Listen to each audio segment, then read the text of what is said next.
నమస్కారం అండి. ఈరోజు చూసుకుంటే మన పిన్నెల రామకృష్ణారెడ్డికి ముందస్తు బెయిల్ ఇచ్చిందండి. జూన్ 6 వరకు అరెస్ట్ చేయొద్దని. ఎందుకంటే ఎలక్షన్ కౌంటరింగ్ ఉంది కాబట్టి దీనికి అనుకూలంగా ఇచ్చారు.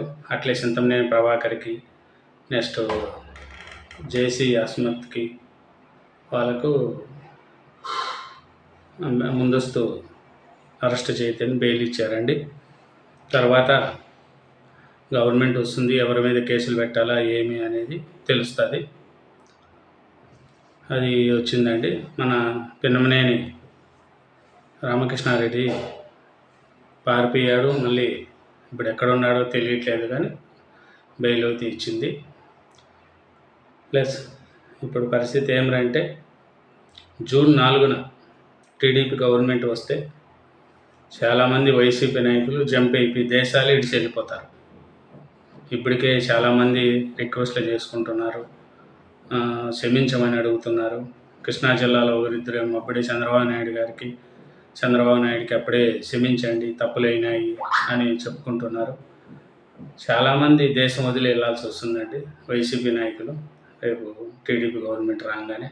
ఎందుకంటే వాళ్ళు చేసిన అరాచకాలు, పనులు చాలా ఉన్నాయండి. దానివల్ల చాలామంది దేశం కూడా వదిలి వెళ్ళాల్సి వస్తుంది. వెళ్ళే పరిస్థితి అట్లుంది. అది జూన్ 4 తర్వాత తెలుస్తుంది. ఒకవేళ జూన్ 4 తర్వాత వస్తే ఇప్పుడున్న కేసులు ఇంకా ఎక్కువ అవుతాయి, ఎంతమందిని అరెస్ట్ చేస్తారో తెలుస్తుంది. ఒకవేళ జగన్ ప్రభుత్వం వస్తే టీడీపీ వాళ్ళను అరెస్ట్ చేయాల్సి వస్తుంది, అరెస్ట్ చేస్తారు. అదే టీడీపీ గవర్నమెంట్ వస్తే వైసీపీ వాళ్ళని మటుకు ఒకరిని కూడా ఇచ్చిపెట్టరు. దేశాలు వదలాలి, రాష్ట్రాలు వదిలిపోయే పరిస్థితి కూడా వస్తుంది. కానీ సర్వేలన్నీ కూడా కూటమికి అనుకూలంగా ఉన్నాయి. జనాలలో కూడా చాలామంది కూడా కూటమికి అనుకూలంగా ఉన్నాయి, చంద్రబాబు నాయుడే సీఎం కావాలి అని మటుకు కోరుకుంటున్నారండి. ప్రజల్లో పోతే ఆ చైతన్యం ఉంది, అది అంతే తప్ప ఏం లేదు. జనాలలో మటుకు చంద్రబాబు నాయుడే సీఎం అవ్వాలనేది ఉంది పరిస్థితి. ఇంకా మళ్ళీ ప్రజల యొక్క పరిపాలనను చూసి ఓట్లు వేస్తారా, డబ్బులకు ఓట్లు వేస్తారా, డెవలప్మెంట్కి ఓట్లు వేస్తారా, అభివృద్ధికి ఓట్లు వేస్తారా, లేదు నెల నెల మాకు ఇంత డబ్బులు ఇచ్చేస్తారులే అని ఓట్లు వేస్తారా అనేది ప్రజల నాడులో ఉంటుంది. ప్లస్ ఇంకా ఈసారి మళ్ళీ కానీ జగన్ ప్రభుత్వం వస్తే మొత్తం ఆంధ్ర రాష్ట్రం అంతా అడక తినాల్సిందే, మొత్తం అమ్మేస్తారు, తాకట్లు పెట్టేస్తారు. ప్రజల్లో ఉండే భావన అది ఉంది. లేదు చంద్రబాబు నాయుడు వస్తే అమరావతి డెవలప్మెంట్ అవుతుంది, పోలవరం ప్రాజెక్టు రాజధాని అవుతుంది, చదువుకున్న పిల్లలకు ఉద్యోగాలు వస్తాయి. కాబట్టి జనాలలో ఎలా ఉంది ఏమి అనేది ప్రజలకు తెలిసి ఓటు వేయాలి.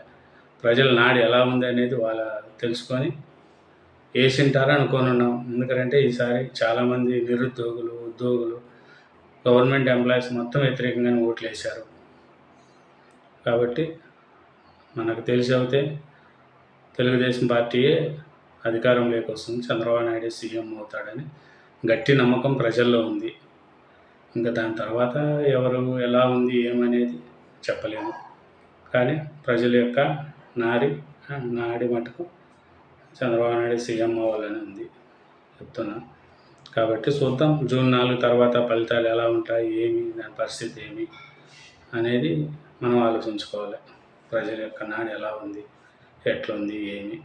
కాబట్టి ప్రజల యొక్క నాడిని బట్టి మనం వేసే ఓట్లు అయితే వేసారు, ఎవరికి పడినాయా ఏమి అనేది చూడాలి. అది జూన్ 4కు 11 గంటలకంతా సీన్ తెలిసిపోతుంది ఎవరెవరు ఎట్లా. అప్పుడు చంద్రబాబు నాయుడు టీడీపీ వస్తుందనగానే వైసీపీలో ఒక్కొక్కరు జంప్ అవ్వాల్సిందే, రాష్ట్రాలు స్టేట్లు దాటుకొని వెళ్ళిపోవాల్సిందే, కొందరు అయితే దేశాలు కూడా దేశం వదిలిపోవాల్సిందే. అలా ఉంటాయి పరిస్థితి. ఎందుకంటే వాళ్ళు చేసిన అరాచకాలు అవి ఇది ఈసారి గట్టిగానే ఉంటుంది.